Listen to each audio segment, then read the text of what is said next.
জুলাই সনদ বাস্তবায়ন না করে বিএনপি জনগণের সাথে প্রতারণা করেছে বলে মন্তব্য করেছেন এনসিপির মুখ্য সমন্বয়ক নাসিরউদ্দিন পাটোয়ারী।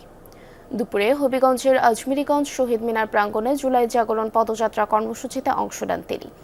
প্রধান অতিথির বক্তব্যে পাটোয়ারী বলেন, গণভোটের রায় বাস্তবায়ন না করে বিএনপি ভারতের সাথে সমঝোতা করেছে এবং সীমান্তে বাংলাদেশি হত্যাকাণ্ডের বিষয়ে কার্যকর অবস্থান নেয়নি।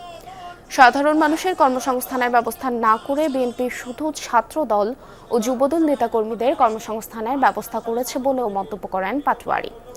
কর্মসূচিতে বিশেষ অতিথির বক্তব্যে এনসিপির উত্তরাঞ্চলের মুখ্য সংগঠক সার্জিস আলম বলেন, যারা নিজেদের দলের 158 জন নেতাকর্মীকে হত্যা করতে পারে তাদের হাতে দেশ নিরাপদ নয়।